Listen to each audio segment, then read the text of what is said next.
Hello friends, I welcome you in this lesson. So in this lesson, I am going to discuss a very important topic, that is inflation. Inflation is always in news. It is also one of the reasons why many governments have fell down. So what will be the coverage of this series? So in this series, I will be covering the different areas regarding the inflation. I will cover the meaning of inflation. What is the meaning of inflation? The causes of inflation, which can be demand pull, cost push, or structural reasons. I will be discussing the types of inflation. The types based upon the volatility, types based upon the government control, types based upon the speed of inflation, and based upon the causes of inflation. I will be discussing upon how to control the inflation, monetary policy, fiscal policy, and other administrative measures. Then we will discuss how do we measure the inflation. So measurement is done with the help of base year and price index. This price index can be in the form of CPI, consumer price index, and wholesale price index, or it can also be in the form of producer price index. Then we will discuss the recent trends based upon the economic survey and the newspaper reports. Then we will also discuss the associated terms which include the Phillips curve, deflation, disinflation, reflation, etc. Then we will also discuss the previous year questions which have appeared in the UPSC IAS examination and the other UPSC examinations. Then finally, we will do the MCQ practice. So this will be the coverage of this inflation series.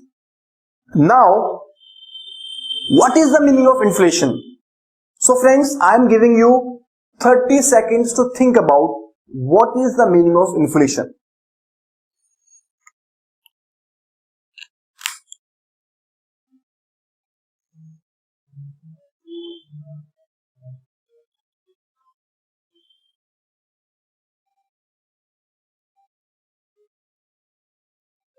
So friends, I am very sure that you have a basic idea about the term inflation.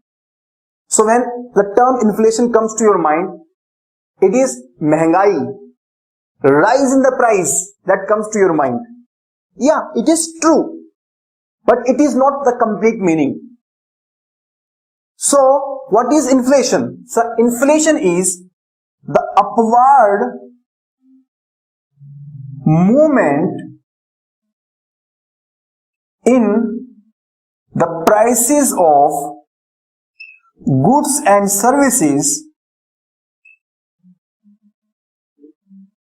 upward movement in the prices of goods and services, and it has three peculiar features. First of all, it has to be persistent. What is the meaning of persistent? So persistent means it has to be a long-term trend. For example, the prices of tomato, today it is 20 rupees per kg, and tomorrow it becomes 30 rupees per kg, and the day next to tomorrow it becomes 20 rupees per kg again. Will we call it inflation? No. This negligible impact, this sudden increase and decrease will not be part of the inflation. We will always see the long-term trend. So persistent here basically means the long-term trend.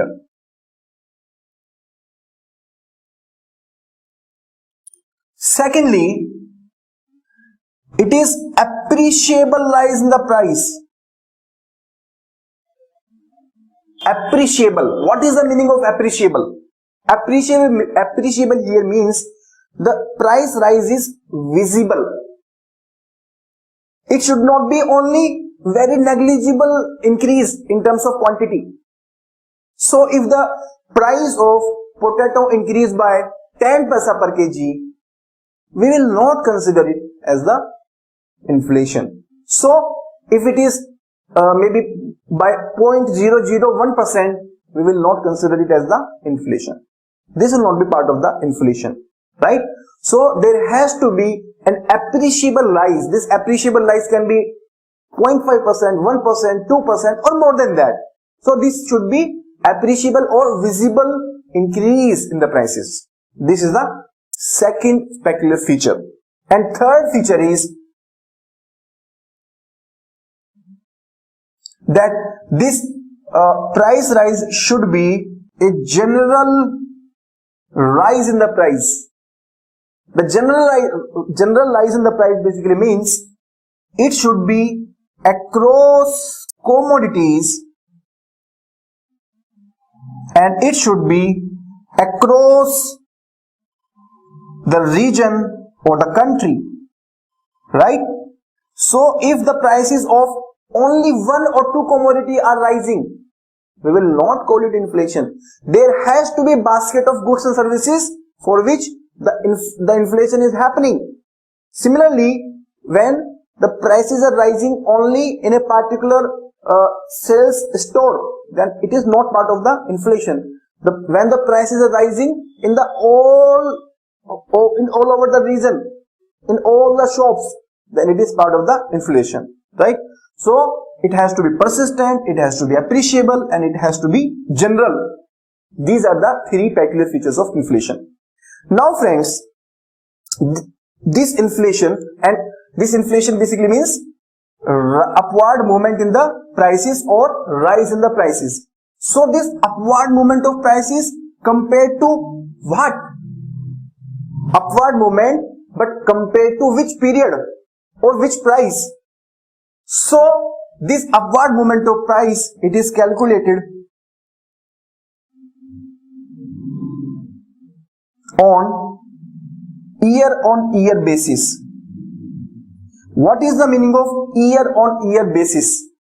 So year basis means that, for example, when I say that on 30th November 2019 there is 4% inflation in the oil prices, so this indicates that on 30th November 2018, if the price were 100 rupees, today the price is 104 rupees.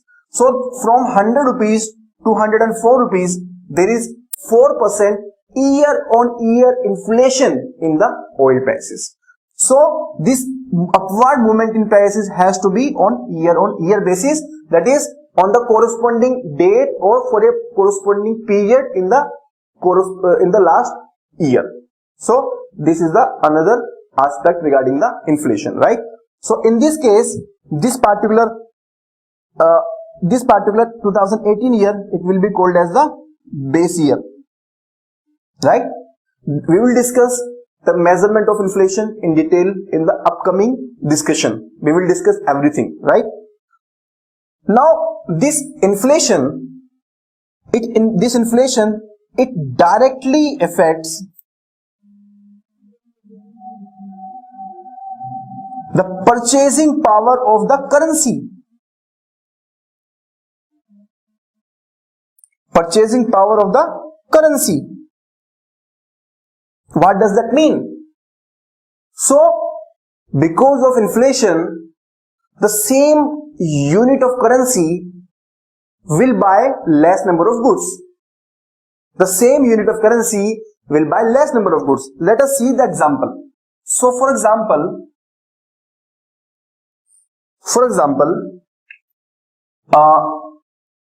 in the original case, let us suppose there is a person, Mr. A, and Mr. A has rupees 60 in his pocket.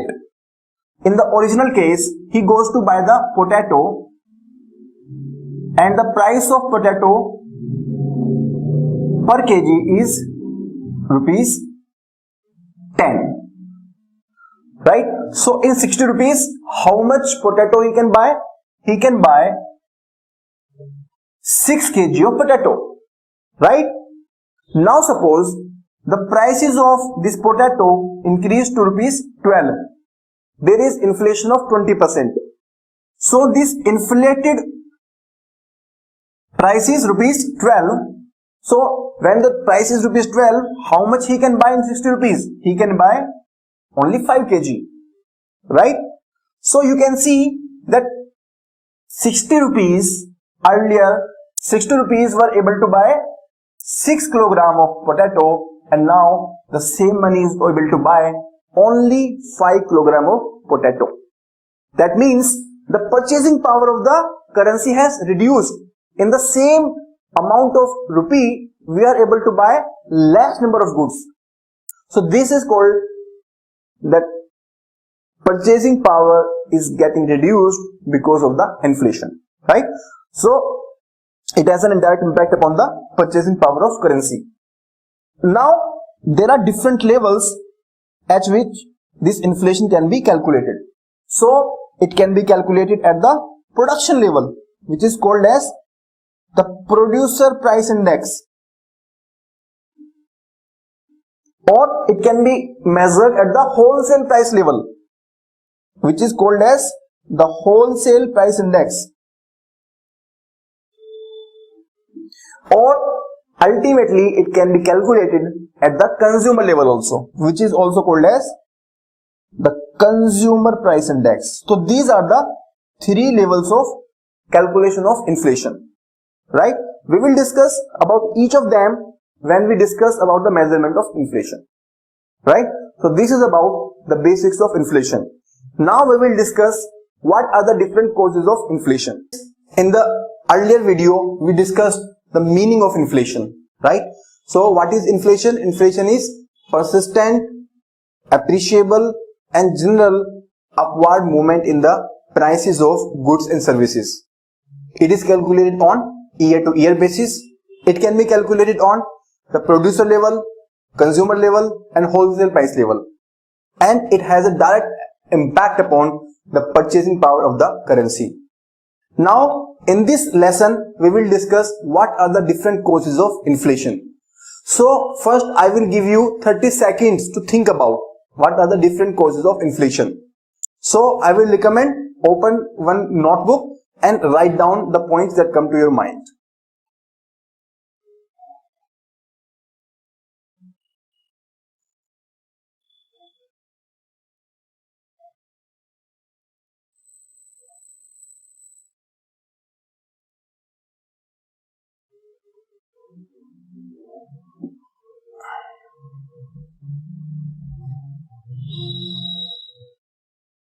So, what are the causes of inflation? So friends, the concept of inflation is related to the prices of goods and services. So it deals with the prices of goods and services. Now, what are the different factors which decide the prices of goods and services? And those will be the causes of inflation. So, what are the different factors which decide the prices? So, one factor can be the demand versus supply. Demand versus supply. So, the interplay of demand and supply forces decide the price. If the demand of the potato is high and supply is low, then prices will be high. The prices will be high. Similarly, if the demand is less and supply is high, then prices will be low. So, the prices are directly proportional to the demand. And considering that supply is stagnant, so supply do not increase suddenly. Supply increase takes time. So supply will come from the agriculture, it will come from the industry, and increasing the agricultural or industrial capacity takes time. Therefore, it is the demand which is the prime driver in the short term, short to medium term, right? So the first category of causes will be demand pull inflation. Demand pull inflation.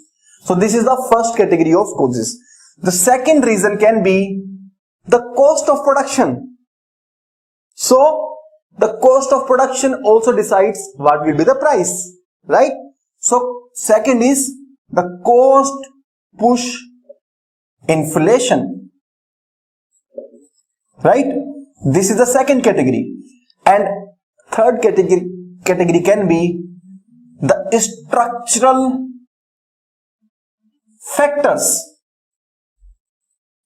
So depending upon the structure of economy, the overall design of economy, the inflation can be there. Now we will discuss each of these in detail, right? So we, in the first factor, that is demand pull inflation, we saw that demand increase leads to price increase. Now this demand increase can be because of two primary factors. What can be those two primary factors?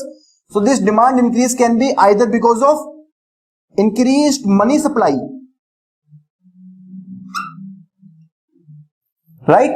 So when the money supply increase, our pocket money increases. When we have more money, we demand more products. When we demand more products, then demand is increased. Supply do not increase suddenly, and price is also increased, right?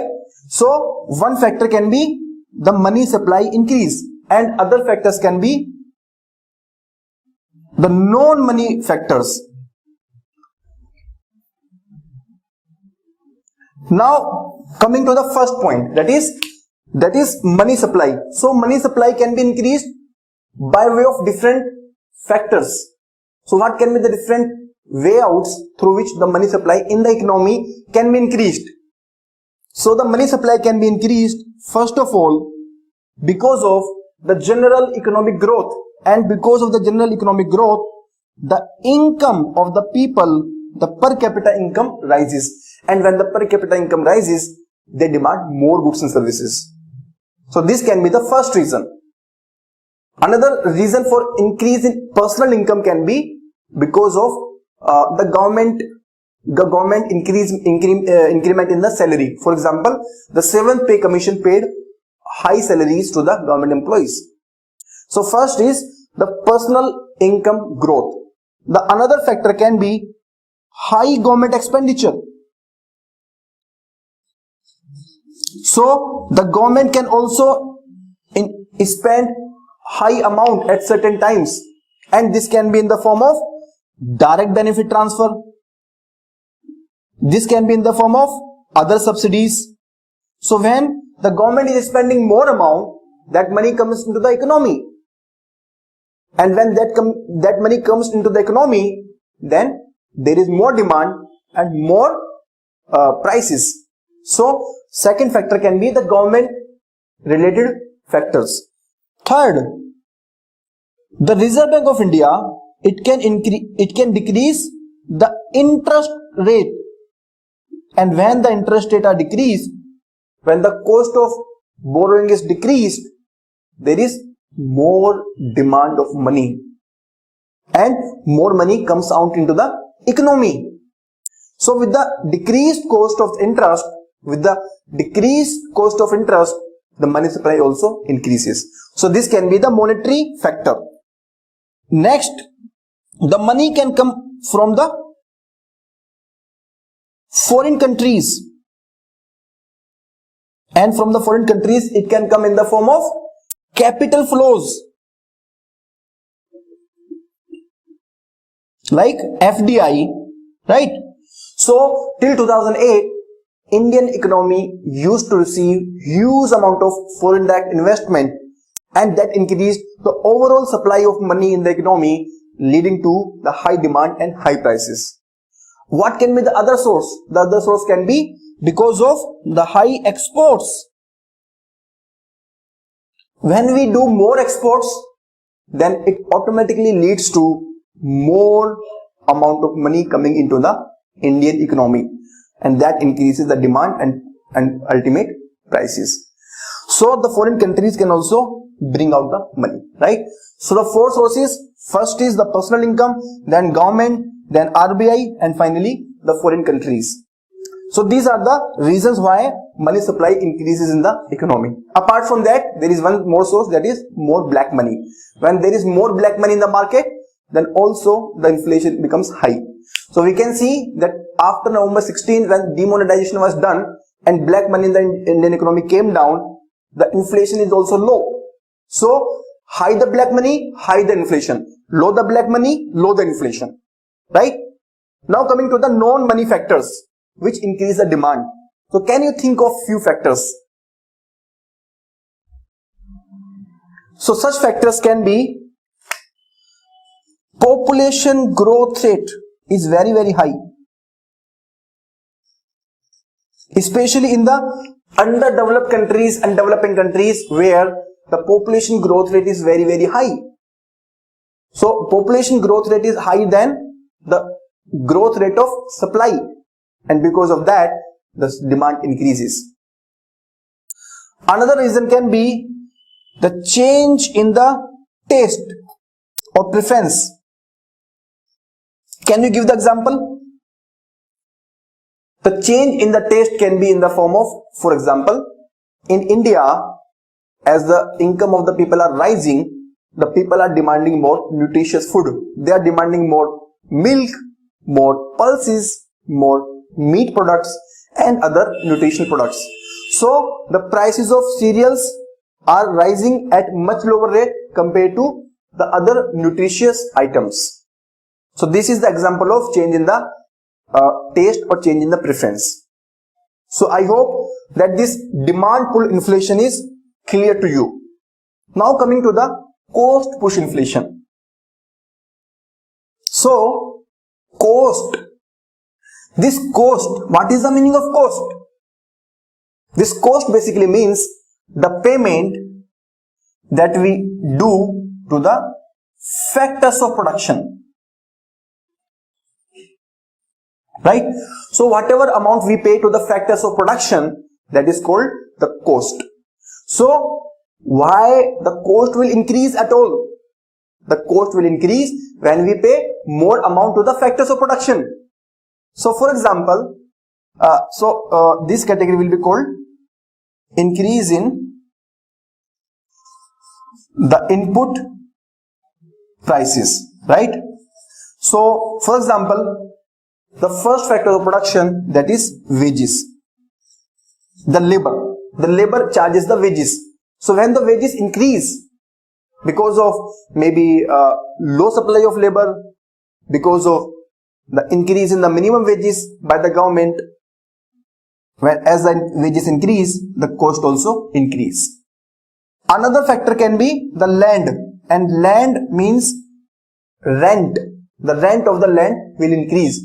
For example, when the industries shifted from the capital of Delhi to the nearby cities, for example, Gurgaon, Ghaziabad, Noida, Faridabad, then the prices of those property in the associated cities, they increased and rent also increased. So the cost of production of industries also increased, right? So this can be the another reason. Then interest cost. When the interest cost is increasing, the inflation is also increasing. When the cost of borrowing increases, that will increase the cost of production also, right? So this interest is also having a direct impact upon the inflation. And friends, when we were discussing this demand pull inflation, we said that decrease in the interest rate will increase the inflation, and now we are saying increase in the interest rate will increase the inflation. So there is some contradiction. So is it like whether we decrease or increase, everything will have an impact? What is the issue? What is the dilemma? So this dilemma we will discuss in the later part of the discussion. Yes, this is the dilemma. This is the dilemma that government faces. And we will discuss this dilemma in the later part of the discussion. Don't worry about it, right? So we have seen wages, we have seen rent, we have seen interest. Then another factor can be the raw material. So when the raw material cost increases because of the increase in the agricultural commodity prices or increase in the raw material like oil, then the cost also increases. So whenever there is bumper production of cotton, then prices do not rise. But when there is a low production of cotton, then the input cost of textile industries, it increases, right? So this is the increase in input prices. Apart from that, the government taxes can also increase the cost of production. The government taxes, for example, goods and services tax, GST. So when GST in certain commodity is increased from 0% to 5%, 12%, 18%, then it increases the cost of production and ultimately inflation. Right? Now there are other reasons because of which the cost can increase. So those reasons are called supply shock factors. So supply can decrease, and because of decrease in the supply, the prices increase. So what are the different reasons why the supply can be reduced? The supply can be reduced because of the natural factors. Natural calamity, for example, earthquake, climate change, disaster, floods. So for example, in 2018 and 19 there have been floods in the Kerala. The climate change is impacting the production of all the agricultural commodities. So these natural factors have a direct impact upon the supply. Then it can be man-made factors also, artificial. Can you give the example of artificial factors? The artificial factors can be, for example, hoarding or overstocking. Hoarding or overstocking so that those products can be sold in the time of short supply. Or it can be the global factors. For example, this Syria crisis has led to the rise in the crude oil prices at many times in the recent years. So these global factors also impact the supply. Another reason can be, another man-made reason can be industrial disputes or industrial strikes. Industrial disputes or industrial strike. So these are the supply shock factors. So in the cost push, we have seen increase in the input price, government taxes and supply shock factors. Finally, coming to the structural factors. So structure, what is the meaning of a structure? A structure basically means the efficiency of different sectors of economy like agriculture, infrastructure, industry. When any economy is having efficient agriculture, the productivity of agriculture is very good, then there is good amount of supply of raw material and the inflation is less. And when there is poor agricultural productivity, for example in India, then there is inflation. Or when there is poor infrastructure, for example road, railway, inland waterway, airways, all these infrastructure are very, very poor because of historical and other factors, then it increases the logistics cost. So in India, as per Economic Survey 1819, the logistics cost is more than 17%. In other countries, it is approximately 9 to 10%. So we are having almost double the logistics cost as compared to the developed countries.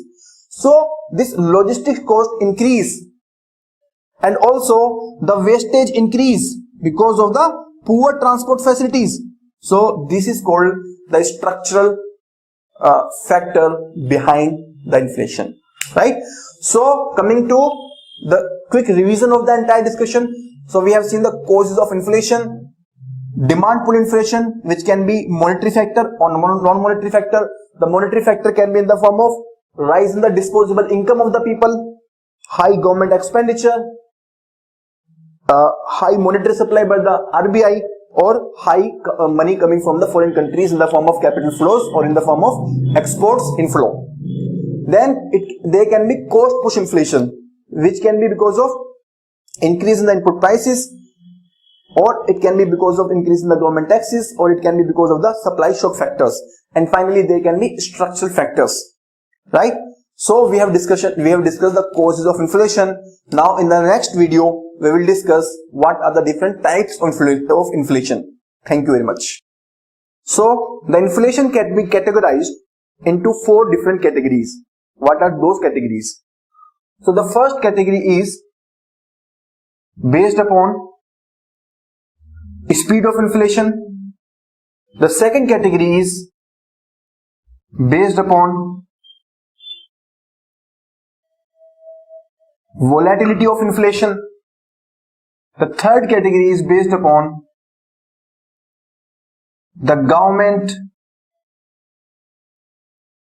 intervention, and the fourth category is based upon the causes of inflation, right? So first of all, depending upon the speed of inflation, so the rate of inflation, the rate of rise in the price can be very slow, medium, and very fast also. So based upon that, the first category is creeping inflation.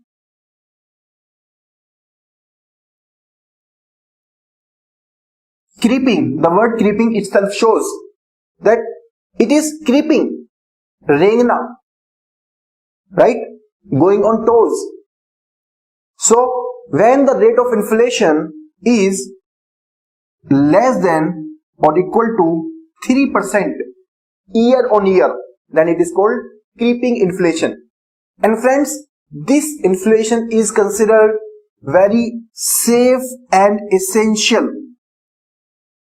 But why this is considered as very safe and essential, and what is the meaning of safe and essential?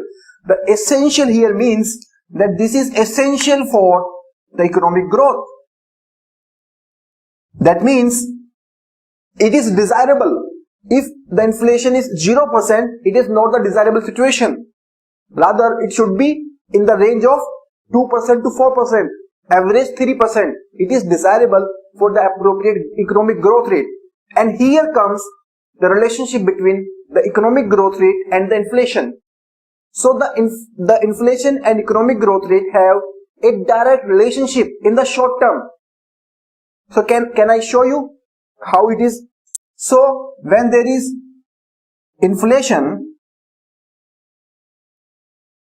that means the prices are rising. That means the producer of goods, they will get more profit. So profits will increase. When they increase the profit, then they reinvest that profit into the further production. So the production increases. When the production increases, then the jobs increases. The people get more employment. And when jobs increases, then the income of the people increases. And when income of the people increases, then it is nothing but the economic growth. So there is the direct relationship between the economic growth and inflation. So for economic growth to happen, certain minimum essential the inflation rate is required, and that is 3%. However, in the long term, if this inflation remains high, then it is not good for the economic growth, because it will actually adversely impact the large number of people. But what can be the adverse impacts? It can have adverse impact on the exports, it can have adverse impacts on the saving rates, and so on. We will see the adverse impact separately. So in the long term, if the inflation rate remains very high, not in the safe zone, then it is bad. So in the safe zone, it is good. Therefore, this creeping inflation is supposed to be safe and essential. And even if you see in India, the Reserve Bank of India has the Monetary Policy Committee. In this Monetary Policy Committee, there is inflation targeting. So the inflation targeting has a range of 4% plus minus 2%.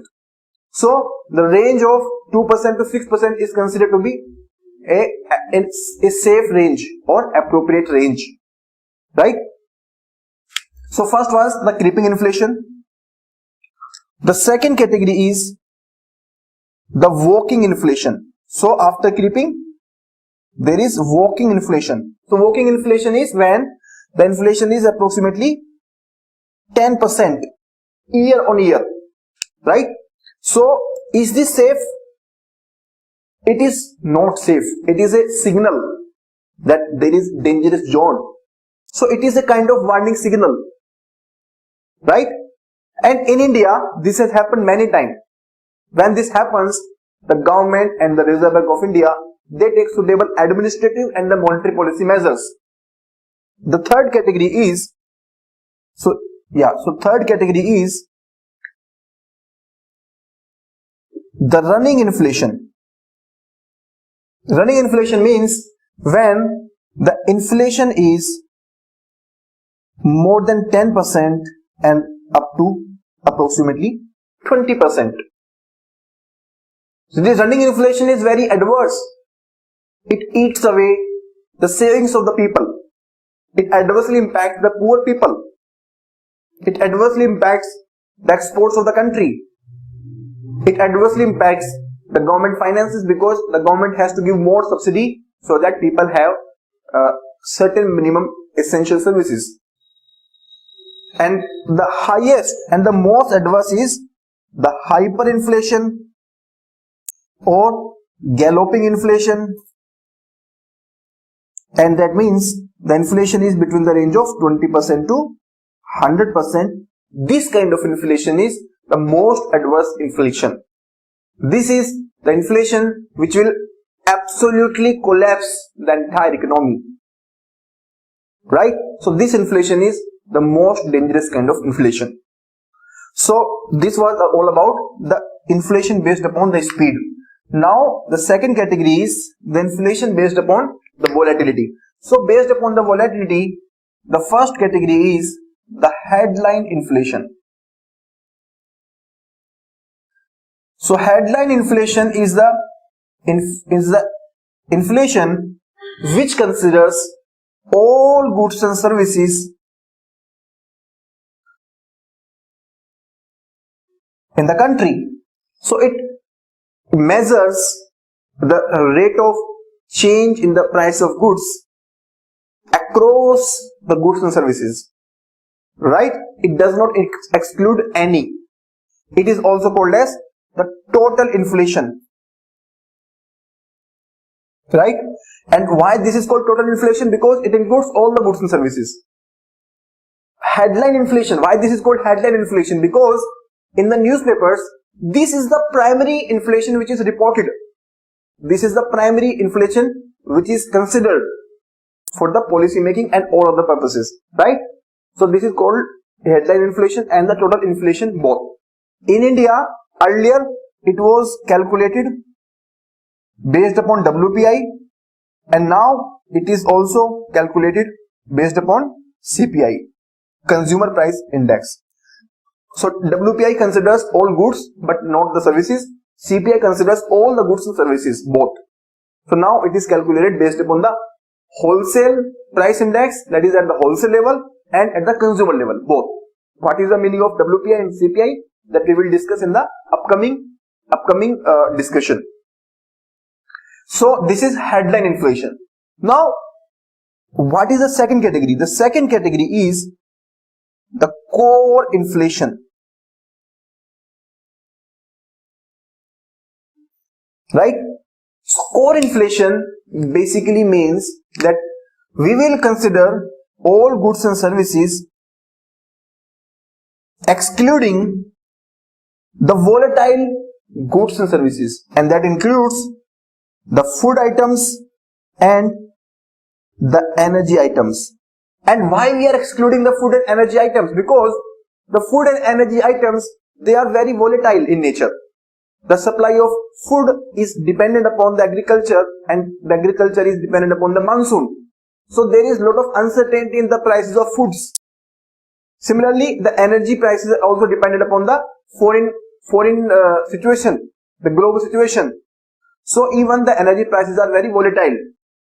So we are excluding the food and energy prices from the total inflation, and we want to see that what is the long-term trend if we exclude the most unstable, most uncertain item, right? So that will give us an idea that what is the structural inflation in the country. So it will give more accurate picture to the government. The government can actually focus upon the particular areas which needs to be taken into consideration, right? This core inflation is also called as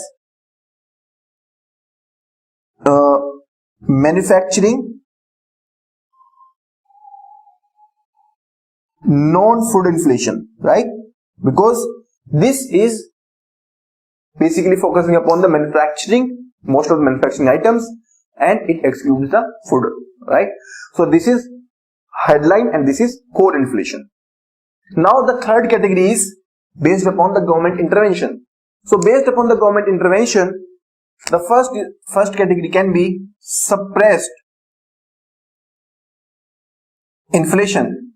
Suppressed inflation means when the government has the intervention to control the inflation in the price through the price mechanism. So for example, if the government reduces the petrol prices by giving more and more subsidy so that the prices can remain low, then this will be the kind of government intervention, right? So for example, if the prices of the petrol come to rupees 80 per liter, but the government is giving 40 rupees subsidy per liter so that the prices remain in control and the ultimate price rupees 40, then this is called suppressed inflation.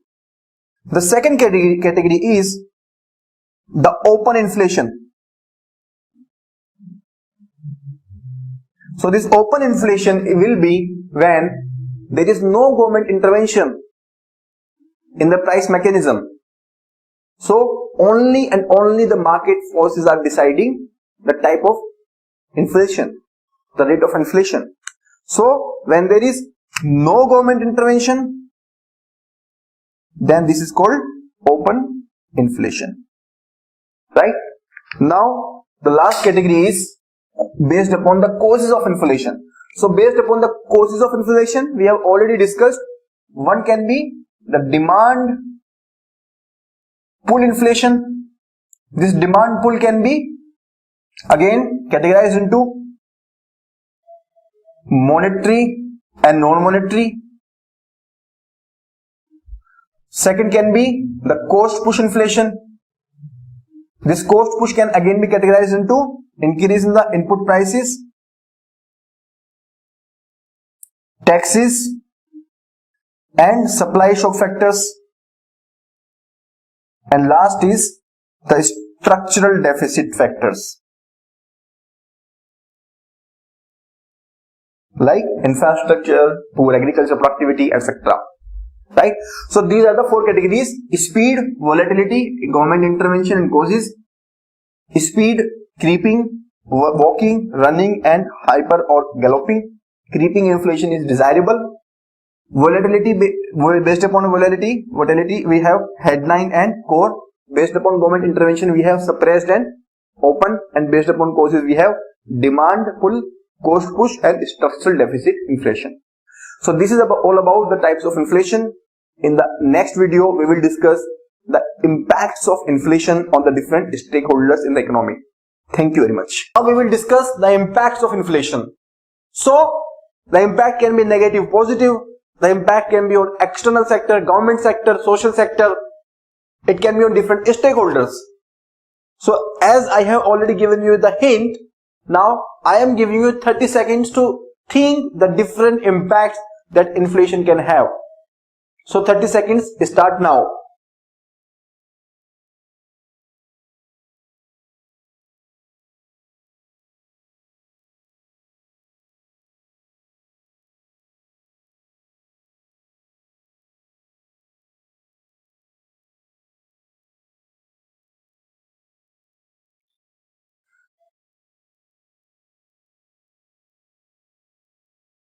Okay, so now I will discuss the different impacts of the inflation. So first let us categorize the impacts of inflation into two broad categories, the positive and the negative impacts.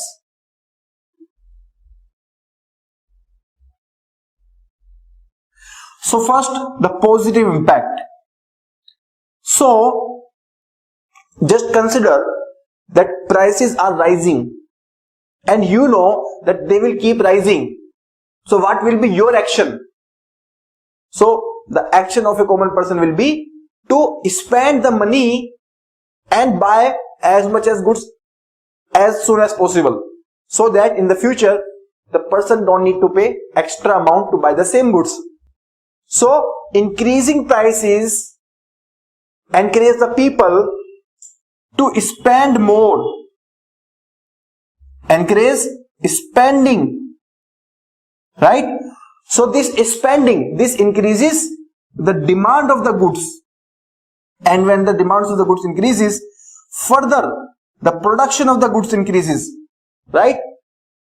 The production of the goods increases, the jobs increases, and the unemployment reduces, right? So increase in the inflation has an impact, positive impact upon the unemployment. The unemployment decreases, and this aspect is called Phillips curve. Phillips curve. We will discuss the Phillips curve in the later part of the discussion in detail. So you have to just consider that it encourages spending, that ultimately reduces the unemployment, and when the production is increasing, that means the economic growth also increases. So a certain basic minimum level of inflation is positive. It is desirable. So we discussed in the when we were discussing the types of inflation, that creeping inflation is desirable. That is safe and essential limit of the inflation. So this safe and essential limit is very, very positive. It is desirable. The inflation can also be positive for the people who are owners of property, real estate. So consider the situation in India till 2016. Till 2016, whosoever was having any piece of real estate, maybe housing, shop, a plot of land, that person was happy because the prices were increasing. The land has limited supply, but the demand was increasing because of increasing income of the people and because of increasing population in the country. So the point is that the people who are having the ownership of property, they are happy. So this is the positive aspect. Now coming to the negative aspect. So if we see the negative aspect on different sectors. So if we see the different sectors, first, external sector. In the external sector, first in the trade. So impact upon exports and impact upon imports. So what is the impact upon the exports? Exports will increase or decrease? It is very obvious. The exports will decrease, because when the prices are increasing in the domestic country, the product of domestic country, the product of India will become less competitive in the external market. So the buyer will tend to buy the other country's product more than the India's product. So exports will decrease. Imports will decrease or increase? Imports will increase. Why? Because the buyer in India get more encouragement to buy the cheap products from outside India. For example, in India, the mobile handsets are imported from China, because in India the cost of production is high, the prices are high, and the price in China is very, very cheap. So these imports become high, exports become low. This is the trade impact. So ultimately there is trade deficit, and because of this trade deficit there is balance of payment deficit, which is not good for the country. The second impact in the external sector is upon the exchange rate. So as far as exchange rate is concerned, exchange rate is decided with the interplay of demand and supply forces. So when the demand of foreign currency is high because of this high imports, then the value of foreign currency increases as compared to the value of Indian rupee.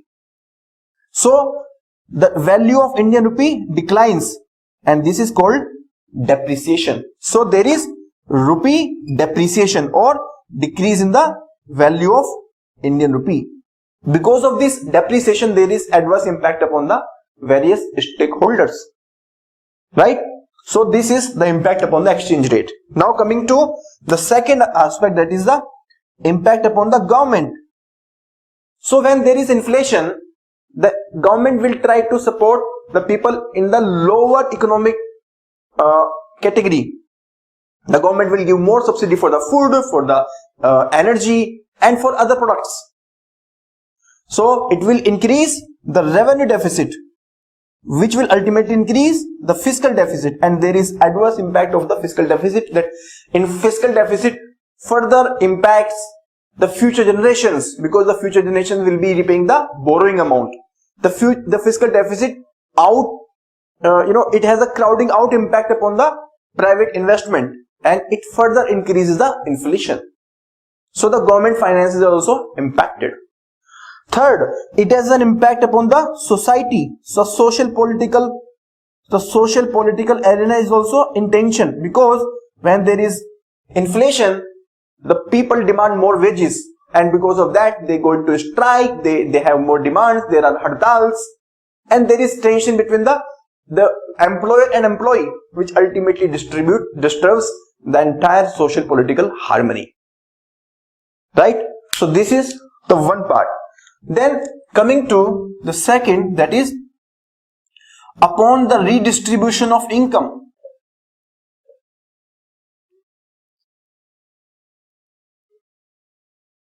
So redistribution of income means when the income is shifting from one group of people to another group of people. So the first major adverse impact is that this inflation reduces the purchasing power of currency, and because of that, the people who are poor, whose per capita income is less, they suffer the most. So suppose there are two people, one is the poor person and another is the rich person.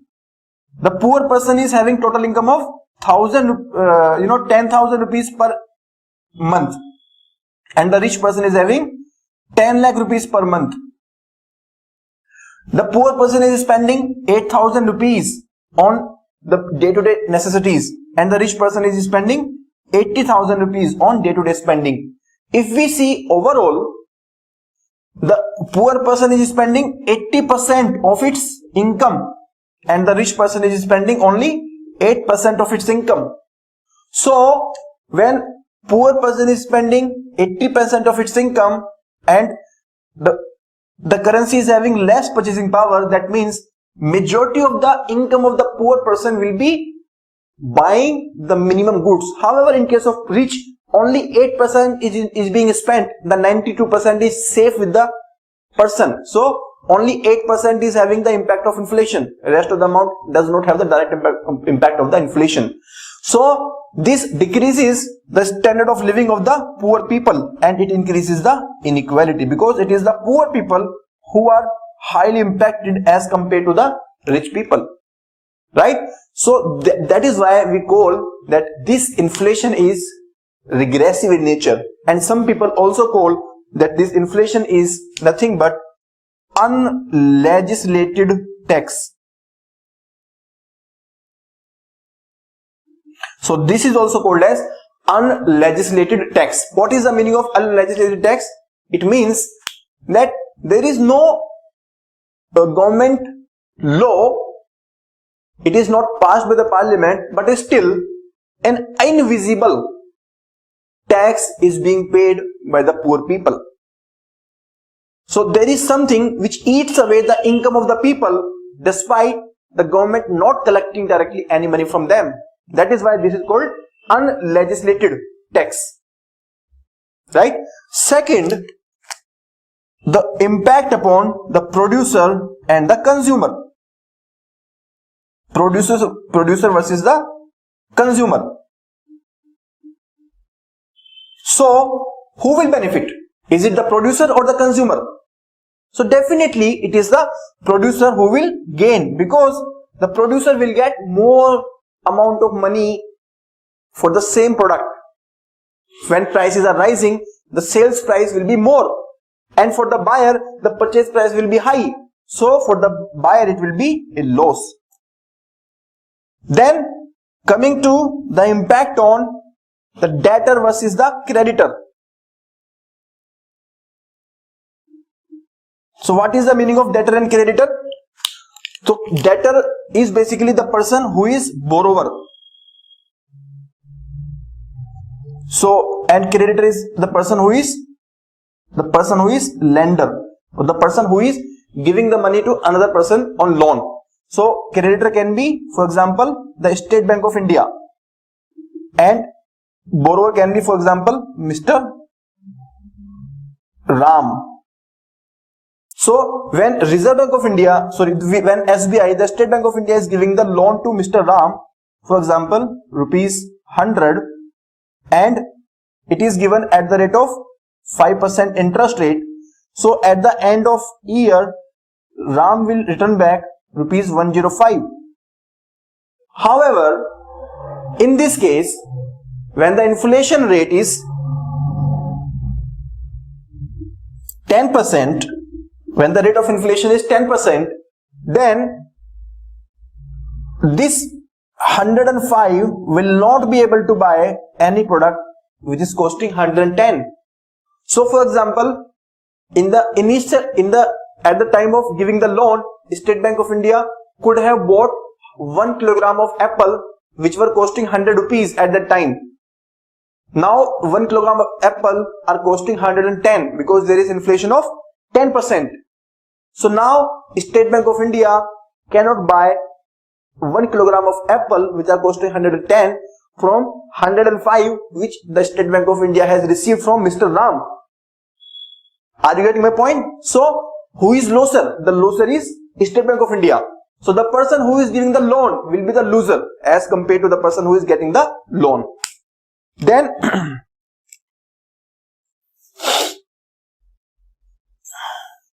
flexible income person versus fixed income person. So if the person is having flexible income, that means the self-employed people, businessmen, or the government employees, or the people who are working in the established private sector. So their income is inflation adjusted. When the inflation is there, their income is also increasing. So they don't have any impact. But the person who is having a fixed income, for example, the daily wage earner. So when daily wage earner does not have any inflation protection, so their purchasing power is reduced and they are adversely impacted. So the flexible income earning people, they are not impacted, but the fixed income earning people, they are impacted. Then next is the bond holder or debt holder. So the bond holder or debt holder are those people who have purchased some kind of debenture, bond, or some instrument which is giving them the fixed income. For example, interest. So they will be protected from the inflation only and only when their interest is linked to the inflation, or their interest is more than the rate of inflation. Otherwise they will be in loss.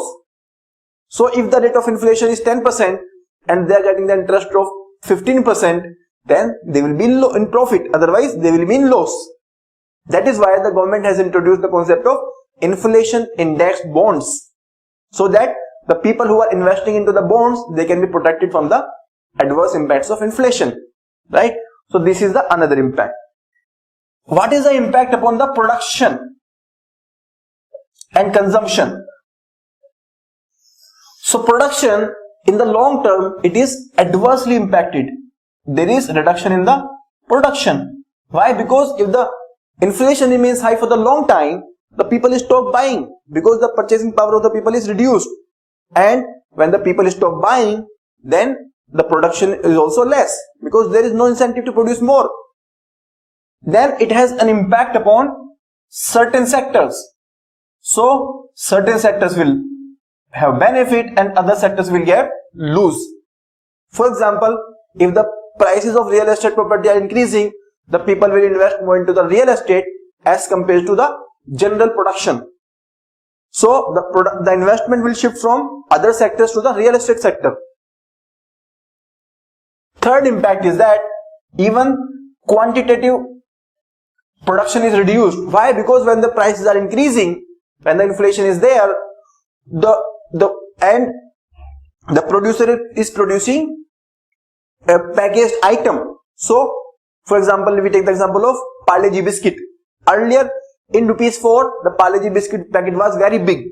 Now, this packet is becoming small and small. They are maintaining the same price so that their customer do not face the direct impact. However, they are reducing the quantity. Why they are reducing the quantity? Because of inflation. Because of inflation over the decades. So, overall quantity of production is decreasing. So, these are the various impacts of the inflation. So, let us do a quick recap of the entire discussion. So, on the positive side, it increases the spending, it increases the production, increases the economic growth, and it leads to decrease in the unemployment, and the people who are owners of the property, they are happy. Negative part, on the different sector, on the external sector, exports are decreasing, imports are increasing, there is depreciation in the value of rupee, and the government revenue deficit, fiscal deficit are increasing, social political tensions are there. On the production is decreasing, certain sectors are having the adverse impact, and the ultimate quantity is decreasing. Redistribution of income, purchasing power of the people is decreasing, inequality is increasing, it is regressive tax, unlegislated tax. Then producer versus consumer, debtor versus creditor, creditor will lose, debtor will gain. Flexible income versus fixed income, and the fixed income earning bondholders. So these are the different stakeholders and they are having the impact. So with this I complete this session, and in the next lecture I will discuss how to control the inflation. Thank you very much.